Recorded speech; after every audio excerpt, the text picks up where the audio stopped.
Hey everybody, I am Keely Henninger and I'm a professional trail runner, ultra runner for GOO, and I am taking over the Pinnacle podcast today to really dive deep into nutrition with an emphasis on female athletes with my longtime friend Roxanne Vogel, who has her master's in exercise science and serves as a sports nutritionist and the lead of nutrition and performance research at GOO.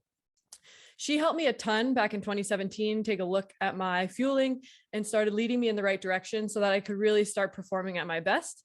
And she's been a constant source of inspiration and information over the years. And I'm so excited to chat with her today. And so if that wasn't enough, she also puts her knowledge to the test and has done some insane endeavors, having summited Mount Everest in 14 days in 2019. She's run rim to rim to rim, and she's done some endeavors in Antarctica, as well as multiple ultramarathons. Roxanne, welcome. Thanks so much for joining me today. The scenery is a little bit different from what you were experiencing a couple years ago over Christmas when you were on the polar plateau in Antarctica.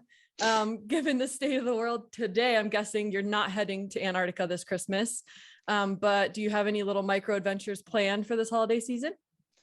Well, I guess my new big adventure is going to be my first road marathon in over 10 years. I've typically been all trail and ultra marathons for the past few years. And so I'm going to be down in Texas actually doing research starting next month. And so I figured, well, if I'm going to be in a flat place, I might as well train for a flat race. So I'm doing the Austin Marathon in February. Oh, very cool. That'll be exciting. And it's a whole new journey. And you can put all of your other endeavors with pain to the test. Cause I feel like flat marathons also hurt. It's a different kind of pain. Like honestly, just training for it. Like I've noticed things like my hip flexors being really sore from like the faster cadence and just, yeah, speed work is a whole different kind of suffering. Totally. Oh my gosh. I can't even imagine. So today we're going to talk about nutrition. And obviously I wanted to talk to you because you were so monumental in my sports nutrition journey. And I kind of just want to spread your knowledge to our community. And so why don't you start us off with just letting us know how you got into this field and like what fuels your passion for nutrition? Yeah, I mean, I guess as with a lot of people who end up in positions that they love what they do, it started as a personal fitness journey for me. So, back in college, I was running a bunch just to deal with the stress of everyday life and everything. And then became a personal trainer because I was just really interested in the science behind training. And from there, I decided to get my master's in exercise and sports nutrition, started doing research as part of that program. And from there, I just ended up working in the sports nutrition industry. So for supplement companies, doing research for the past almost 10 years now.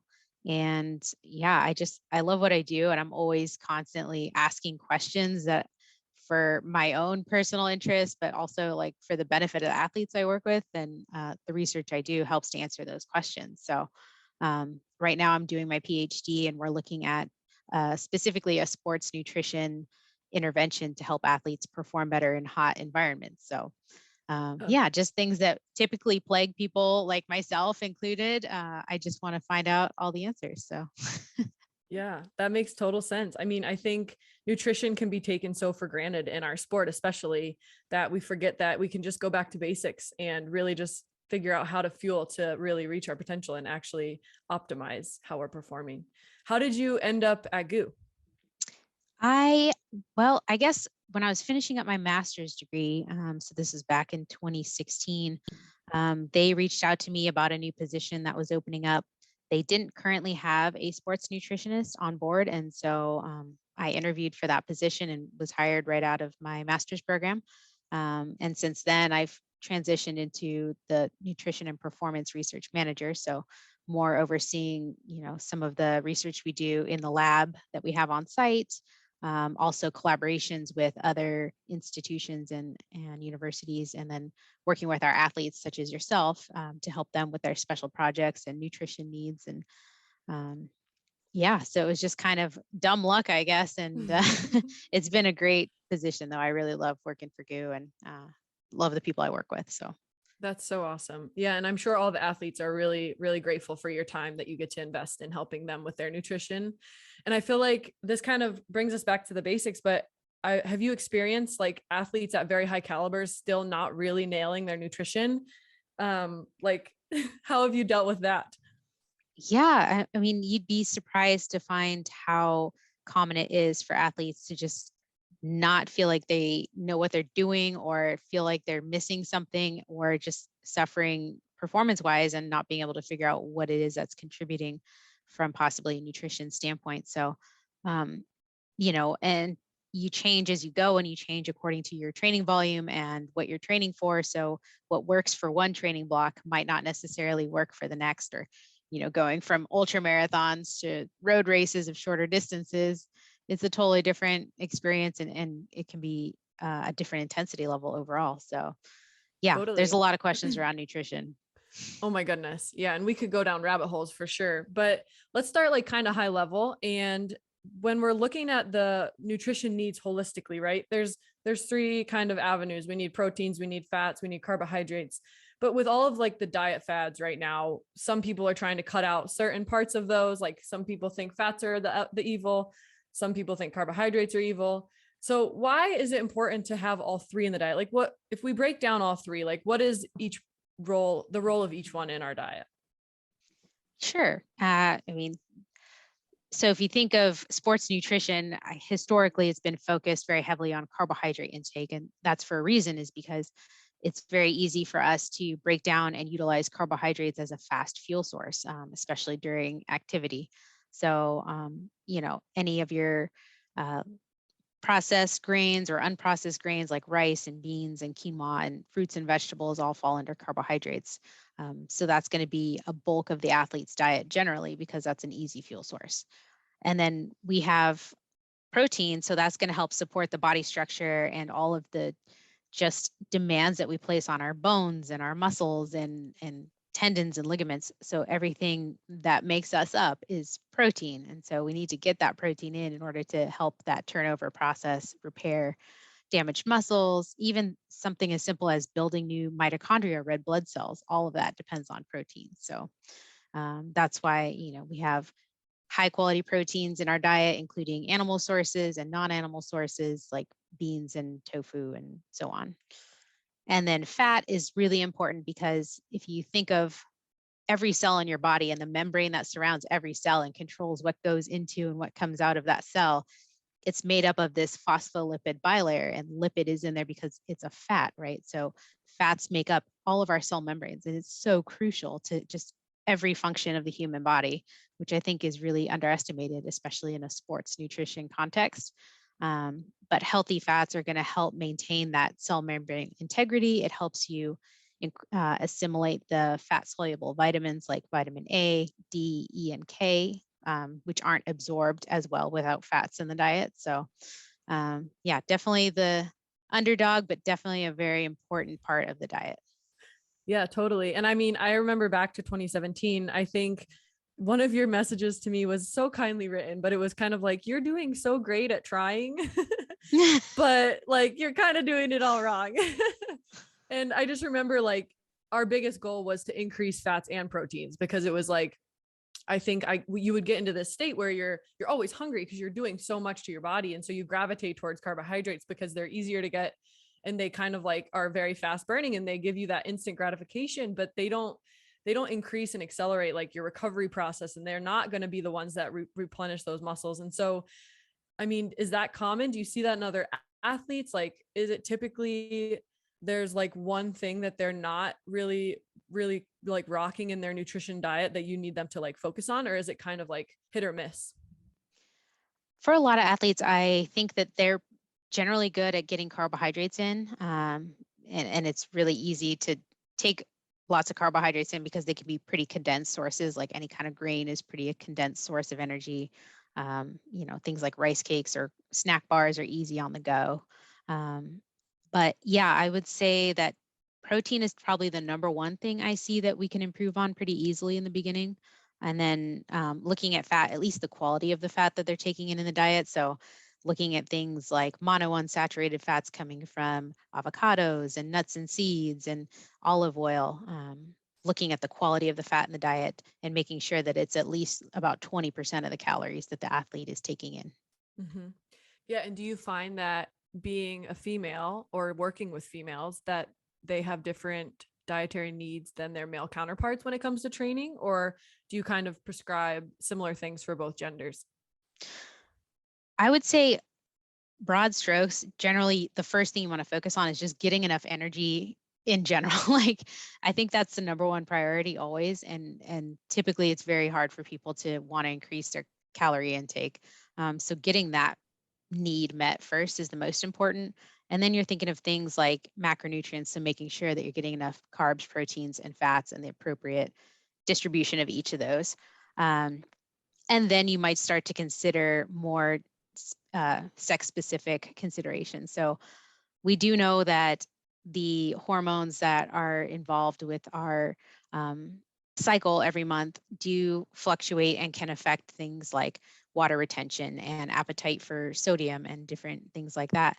So there is some speculation that during, say, the luteal phase or the later part, the way I remember it is, so you have your follicular phase, which comes first. So the first day of your period Mm-hmm. starts the follicular phase, and then the luteal phase is later. So in case anybody needs that little reminder, like I sometimes do, yeah. But during the luteal phase, you might be in a heightened protein breakdown state or more catabolic state. So there's some schools of thought that think maybe protein or amino acid intake should be a focus during the luteal phase. And also, it could be a time when you might need more carbohydrate in order to help your glycogen reserves, just because of the way that your hormones fluctuate during that time of the month. So it's not definitive. There's still plenty of research that needs to be done in the area, but yeah, there are some small things that you could consider as a female athlete specific to your menstrual cycle for sure. Yeah. And I feel like that's kind of the key there, right? Is that there is this high level of variability within the menstrual cycle in relation to how your body responds to it. So some people might benefit from changing their diet and some people might not. But I think you kind of hit on a good point there, is that as females, we're lucky, right? We have this monthly signal to tell us that we're functioning properly. And so I liked what you said earlier about it's hard to get people to eat enough calories or eat more calories. And so I kind of want to dive a little bit deeper there and talk about how that kind of manifests, right? Because I know I've had this happen before. It's when you're eating too little calories or maybe not the right calories paired with too much training, all of a sudden our cycles can go away. And it's that absence of those normally fluctuating hormones that can really have detrimental negative effects on us. And so how do you, or have you seen this a lot in your career? And then how do you kind of address this with female athletes that you might suspect are in this energy deficient state or they're amenorrheic and not having their menstrual cycle? Yeah, definitely. It can be very common for athletes undergoing a heavy training block to suffer consequences to their regular menstrual cycle. So it can disappear, it can become sporadic, light or heavy or things like that. But any sort of change like that is always kind of an early warning sign that something could be off with diet. So if you're not getting enough energy, but as you mentioned, those hormones are very important for things like red blood cell production, and just protein synthesis overall. So if you're not getting enough energy to meet those needs, you're certainly not getting enough energy to meet any of your training demands. So that's all of those, protein synthesis responses. So muscle building and bone remodeling, and mitochondria production, like all of those things that require protein turnover are going to be suppressed. And that includes your immune system.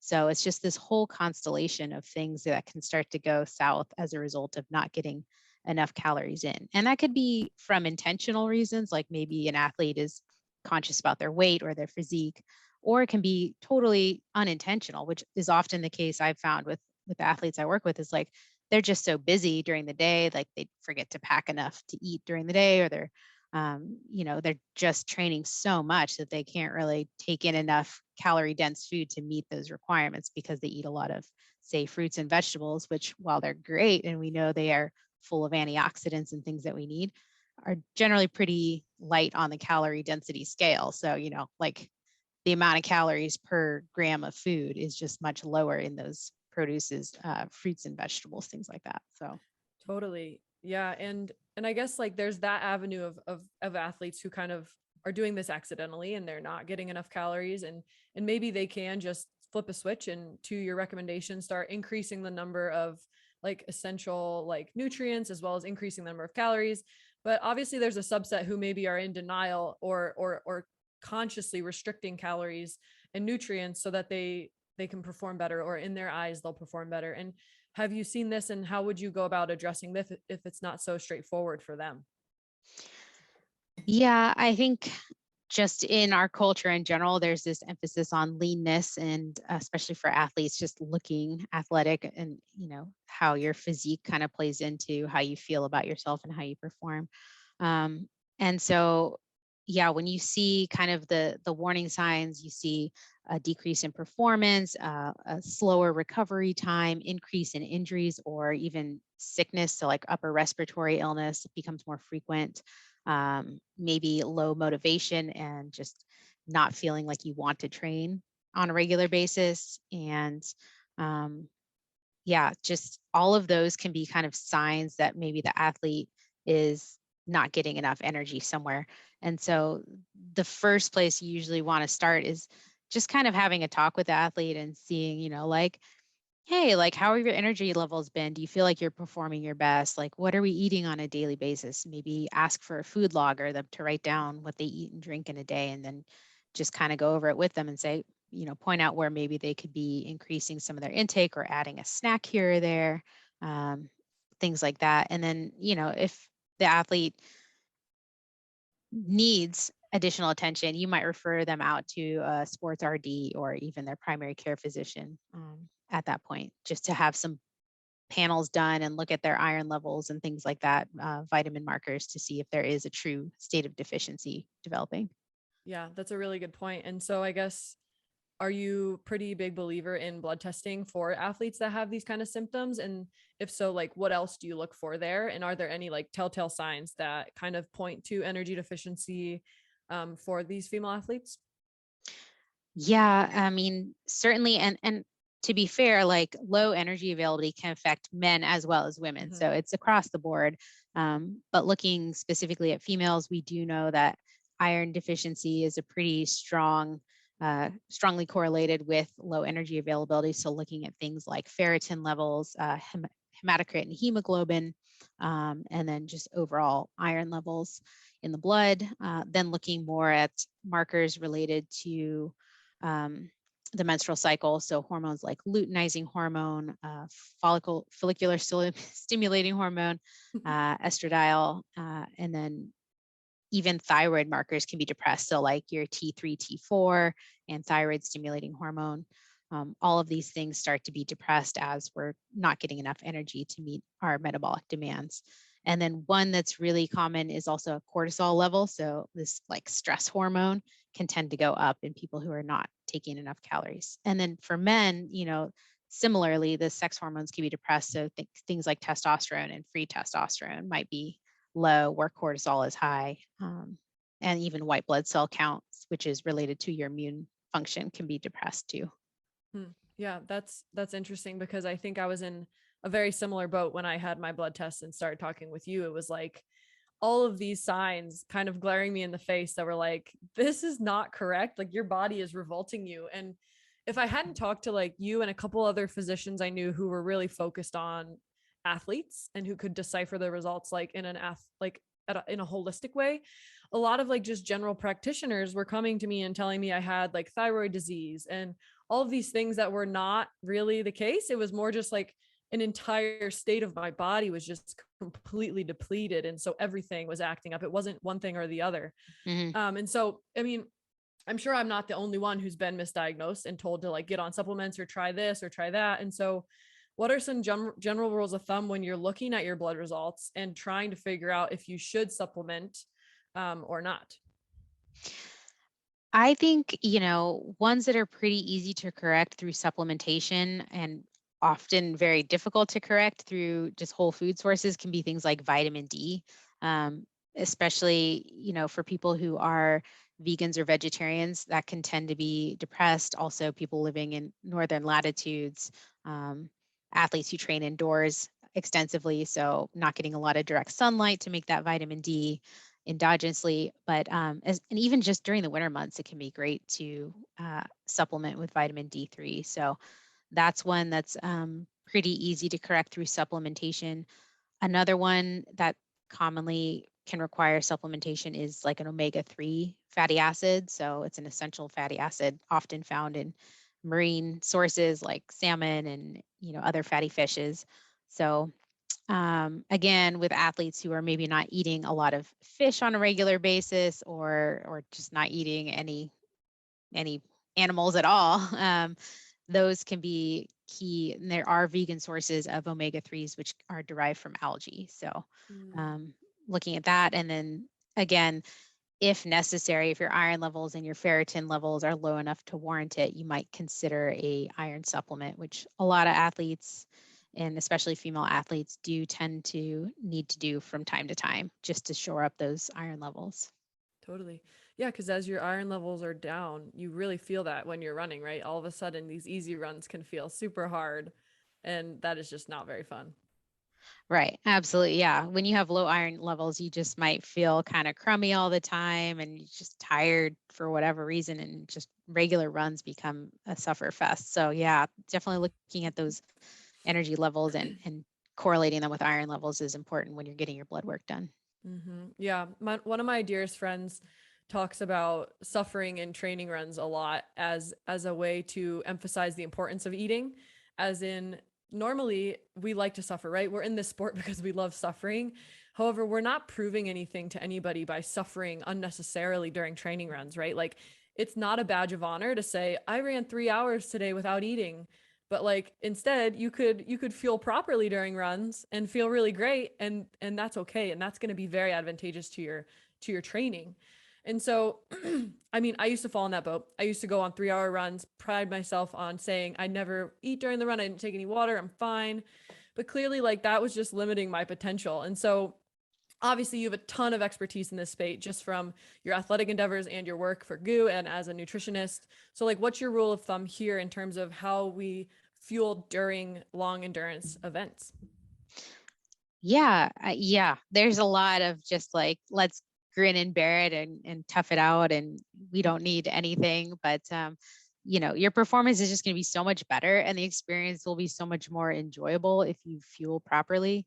And there's certainly a time and a place for doing things like fasted workouts or things like that to enhance your fat burning capacity, which a lot of athletes try to do, but that's like off season time, right? Like not when we're training really hard or doing really long, um, higher intensity workouts. But the rule of thumb is generally 30 to 60 grams of carbohydrate every hour that you're exercising for. This is for workouts that are longer than like an hour to 90 minutes.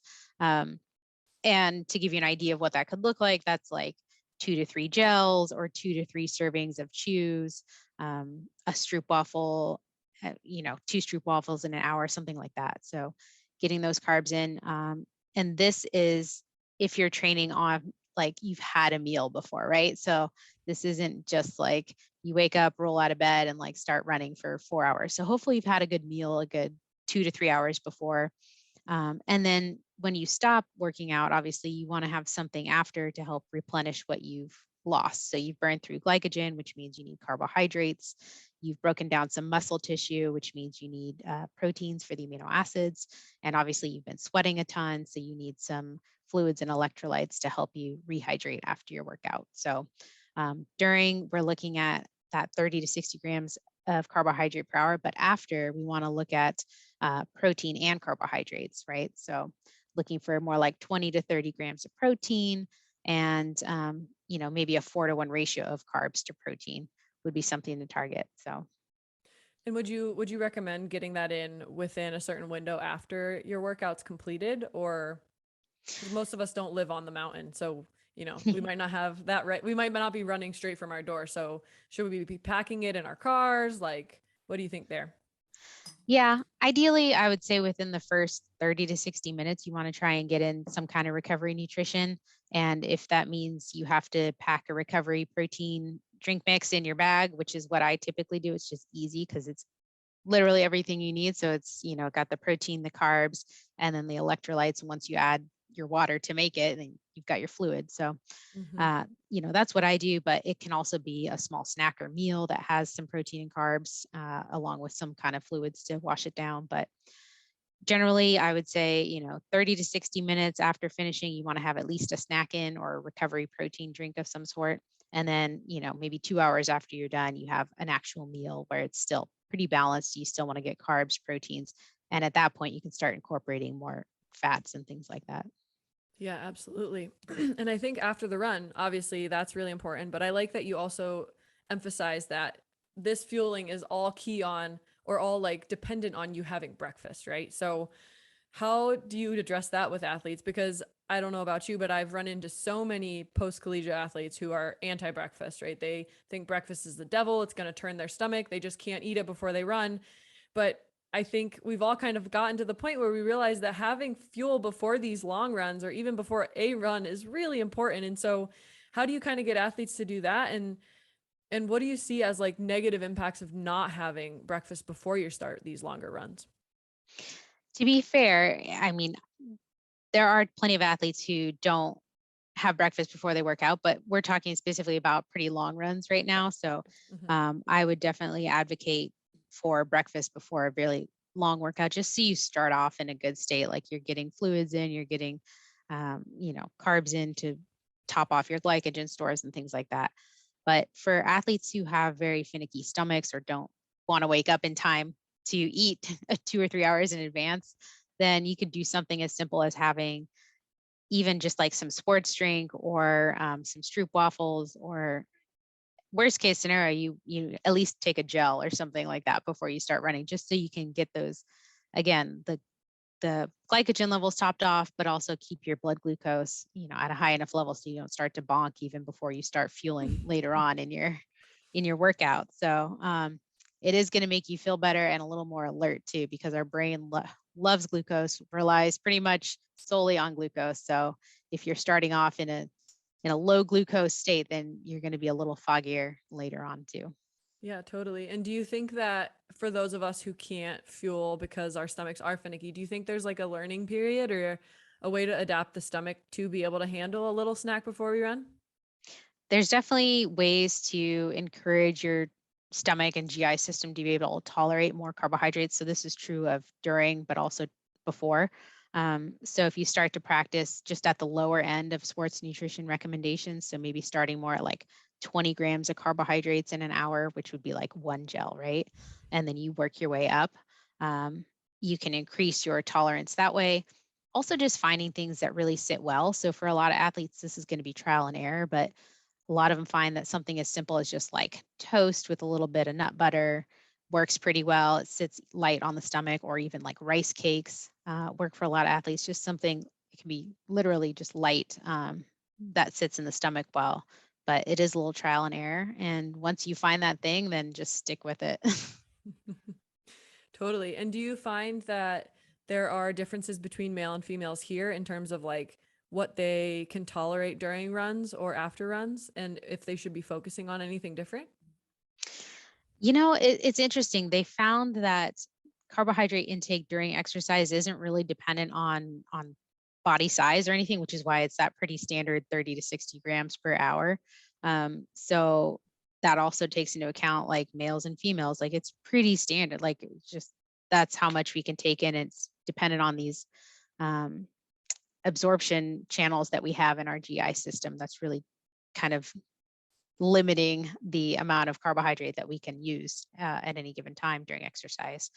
But no, I mean, as far as male and female specific during exercise nutrition, sometimes, you can look at hydration a little bit differently. But overall, I would say, again, just make sure you're getting the bare minimums met. Like get the calories in first, then worry about like what type of calories they are, and then you can start to worry more about like things like timing and if there should be specific recommendations for males or females. Mm-hmm.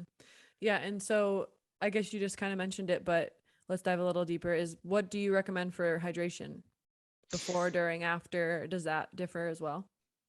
Yeah, you always want to start off at least you hydrated or in kind of like a baseline level, right? So you don't want to be dehydrated when you start. So a lot of folks, that means having 1 to 2 cups of fluids within an hour or two of starting your training.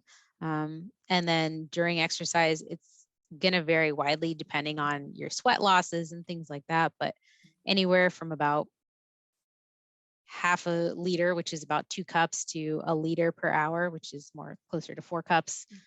That could be something to target just depending on conditions. So the environment obviously influences that too. Totally. And then you do want to try to take in some kind of electrolytes, primarily sodium, since you are losing those as well during exercise through your sweat.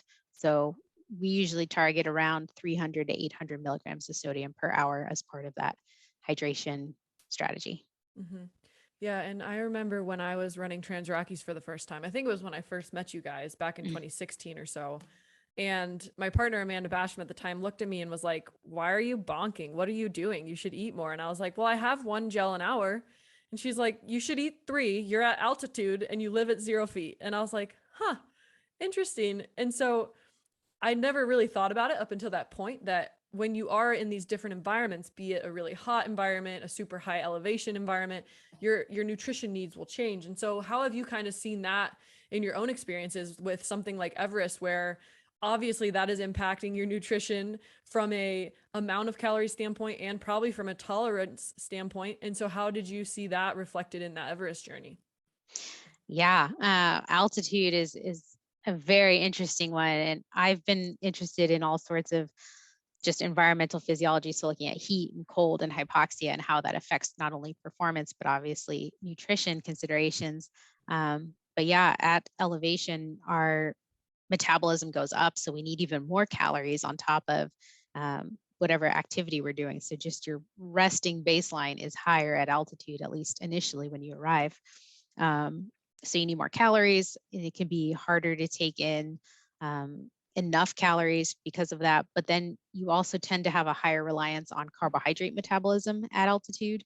And so, you might focus on getting in more carbohydrates at that time. But at the same time, most people experience this sort of depressed hunger response when they get to altitude. And so it's like you need more calories, you need more carbs, but you're less hungry in a lot of cases. So it's this double whammy where it's just you have to be on top of it and find things that are palatable to eat, even when you maybe aren't necessarily feeling super hungry. But yeah, it can take a toll on you, especially the first few days when you get to altitude. And yeah, a lot of people are surprised by that. So. Totally. And what do you think causes the suppression in appetite, and why we feel like not as hungry as we should there, because our metabolism is clearly higher? Yeah, there's a lot of different reasons why appetite might be suppressed at altitude. And it could just have to do with the amount of stress that the body is under trying to deal with adaptation at that time to the lower oxygen environment, lower pressure environment. So it can just be this kind of state where your body is creating a lot of catecholamines and those kind of like fight or flight response hormones due to the stress of adaptation. And so that can actually decrease hunger. If you think about it, it's like when you're about to be chased by a lion, you release all these, catecholamines, and that means you're going to run and you're not going to try and find food. Like that's kind of the response that you get when those are elevated. So yeah, that's probably one of the primary reasons why appetite can be suppressed. But also some people just get kind of upset stomach and GI distress issues at altitude, which can make eating seem very unpalatable. Yeah, totally. And how would you recommend going about addressing those kind of issues if you are at altitude and you're unable to palate anything and your stomach is just all over the place?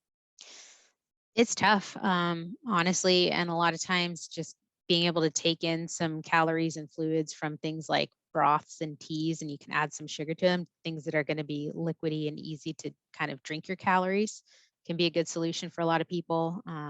And then just tried and true remedies that we've found work on, ultra races and things like that. So like things like ginger chews and uh, yeah, even worst case, you could try and turn to some Pepto-Bismol or something like that, just to try and soothe the stomach. But I find a lot of times that just getting in liquid calories can be pretty helpful in, high altitude environments, because you're also hydrating at the same time, but it's easy to get those calories in that way. Yeah. Yeah, that makes sense. So, I mean, we're talking about high altitude. What if we add in something like Western states, and we're talking about high altitude that transitions to really high heat. Like, how would you go about thinking about nutrition plans for something like that? Yeah, that is definitely a fun puzzle to try and solve. And I've been working on it for a few years now with some of the different athletes who have been racing it. And, it just, you kind of got to take it in pieces, right? Because you start at a pretty high elevation, about 7,000 feet at Squaw, and then you drop down into Auburn. So maybe at the beginning of the race, you might focus more on some of those liquid calories, easy digest at altitude, things like that. So maybe you're sipping your calories from like a Roctane drink mix, or even liquid energy gels if you have access to them with your crew. And then as you get lower and then things can start to heat up again, you really want to focus on liquids because it's going to be so hot and you're sweating a ton. But you might do things like freeze some of your liquid energy and have them as a slushy whenever you see your crew.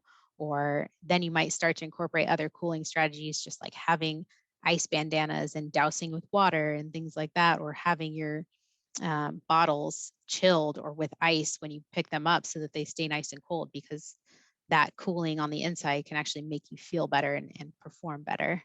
And then as it transitions into nighttime for a lot of folks, you might start to consider maybe your more dense calorie options. So like your chews or your Stroop waffles, or maybe some real food options from the aid station. So generally, as those temperatures drop, we see that we're able to digest a little more easily, maybe under a little bit less stress because of the sun and the altitude. And so taking in those more complex nutrition options can become feasible at that point. So Yeah. And do you think that there's a point where you should start incorporating things that are not quite as carbohydrate heavy during races, like of this length? And then, or does it need a race that's much longer? So something like your 14-day Everest expedition, obviously there you're eating a surplus of different kinds of calories, not all sugar all the time. Something like Western states, obviously people have ran it very successfully in the past, just doing mostly sugar. But is there like a turning point where you'd suggest like trying to get real food that encompasses more nutrients than just the carbohydrates? I think it's going to be very individual depending on the intensity or the percentage of that athlete's capacity that they're running at or moving at. So basically, the higher the intensity, the more important it's going to be to have those simpler, easy to digest calories and primarily carbohydrates, but also for longer races like 100-mile races or even 50-mile 50K, you might be looking at like amino acids, because it's taking a protein which is pretty complex and tough to digest in general and breaking it down to its simplest constituents, those amino acids. And so those can actually be absorbed pretty freely across the intestinal tract, which is why we include amino acids in pretty much all of our project. Yeah, so you might start to incorporate amino acids in kind of that longer, maybe 4 or 5+ hour category. So looking at like BCAA capsules even. And then as you start to get beyond, maybe the 10-12 hour mark, you could probably start to consider things like fats and proteins, just depending on how well you tolerate them in general. So some athletes can do it, some can't, some might be doing it during a 50K race. It's all practice, but generally the higher the intensity output, the more simple you want to go with just kind of carbs and maybe some amino acids sprinkled in. Yeah, that makes sense. And I feel like as you just said, there are some athletes who can go an entire race and just do fats, right? Like they are quote unquote fat adapted. And I feel like this is gaining like pretty good momentum in the world around like adaptations from ketogenic diets all the way through fat adaptations in female athletes based off of like different circulating sex hormones. And do you think there's enough like evidence in this space to suggest like females should be doing different diets or water like protocols during races if they're in a certain phase of their cycle, or do you think this is still too hairy to prescribe anything for? That's a great question, and certainly very timely. I get plenty of questions about ketogenic diets and fat adaptation strategies. And yeah, I think at the end of the day, what they've tended to find repeatedly, especially if you're looking at some of the research coming out of, Australia, like the Australian Institute of Sport folks, Louise Burke, and that crowd, it's just carbohydrates tend to work better for the wider majority of athletes, especially those performing at a high level. Unless you have some sort of, special situation where it's like you just can't tolerate carbohydrates during exercise, like you just get GI issues and things like that. It's probably not necessary and possibly even detrimental to performance to try and focus on fueling with fats during exercise.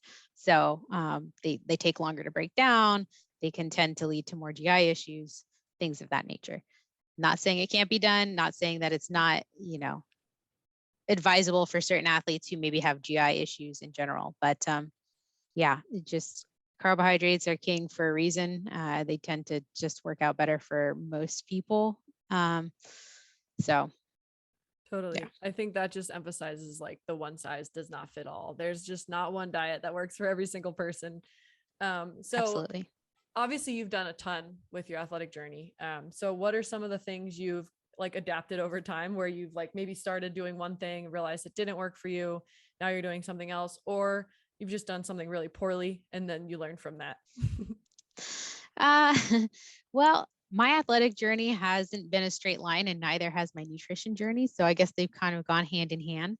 Uh, Early in college, so during undergrad, I was doing a lot of road running and things like that. So I focused kind of on standard sports nutrition, so a higher carbohydrate, moderate protein and fat diet. And then during my master's degree, I ended up in Texas. And so I was oddly doing a lot of just like resistance training, even powerlifting, and very little cardio for a couple years there. So I actually did switch to a ketogenic diet for some time, so almost 3 years, um, which was, yes, it was fine for kind of what I was doing then. But if I was trying to run, races at that point or do any of the ultra events, it definitely wouldn't have worked out. And then I got to got back into endurance activities, ultra races. And so since then, I've been more of just kind of a, uh, standard sports nutrition diet, but focused on minimally processed foods and, you know, trying to be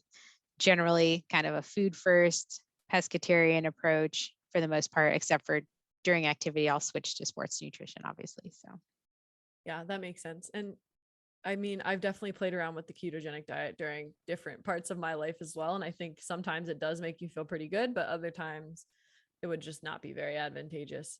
Have you ever had a race or an adventure where you just like totally biffed your nutrition? yeah, Everest actually. So, um, and this was honestly just because I had never been above 7,000 meters or 23,000 feet. And so I had never worn oxygen, requires a mask and this big old tank that you're wearing like a scuba suit, right? Um, and so I think just having the mask and being at those elevations and like this strong desire to just keep moving, I really just kind of failed to take in adequate calories. And yeah, that was probably the one time where I've ever just truly, truly messed up. Luckily, I didn't bonk or anything. Through my training, I had been pretty good at like, getting my fat adaptation on point because you're moving really slow, honestly, Mhm. like as a percentage of your total capacity, like mountaineering, you're at a pretty slow and steady crawl for the most part, especially at those elevations. So I was able to get by, but yeah, I definitely didn't eat or drink nearly enough, and it was a 16-hour summit day. So yeah. Oh gosh, that's crazy. I mean, I used to make the same excuse for races I started with poles, was like, oh, well, I was carrying poles, so I didn't eat. But I think the point of that is just like practice what Yeah. you're going to use during the race. Practice everything. Yeah. Even just like being able to eat if you have gloves on, like that can make a huge difference, just your dexterity. So Mhm. yeah. Yeah. So let's wrap it up a little bit here. What are you excited for in the field of nutrition going forward? And do you like have anything exciting that you're looking forward to? Yeah. I mean, I'm always excited because working in R&D, I get to help create new formulas and test them out with our athletes. So we do have some things in the pipeline at GU that I'm very excited about nutrition wise. So a couple different applications, but looking even at things like cognitive function and how that can improve performance. And again, related to the research I'm doing for my PhD, looking at nutritional interventions to help athletes perform better in hot environments. Um, and then finally, just some other maybe options for some of these crazy FKT attempts or ultra events and expeditions. So maybe another product in the pipeline for those kinds of events. So Oh, that sounds super exciting. yeah. Do you have any big adventures planned for the next year? Well, since the pandemic, it's really hard to put anything definitive on the calendar. I'd say right now my primary focus is finishing my PhD for one, and for two, I just became a homeowner for the first time. So renovations are the next big Congrats. adventure. That's So fun. I'm in the same thanks. boat. It's very hard. Yeah, it's way more stressful than I thought it would be. I'm like, wow, Yeah. this takes a lot of time and effort. Oh yeah. And you'll start one project and it'll be like, this will be a half-hour project. And then 12 hours later, you're like, I'm not done. Great. Oh, very cool. Minutia. Yeah. Yeah. Well, thank you so much for taking the time to chat with me today. And hopefully everyone thought this was helpful in terms of learning about nutrition and how to fuel during races and the importance of fueling. And we thank you so much, Roxanne, for joining us and spreading your knowledge to everyone. Yeah, my pleasure. Anytime, Keely.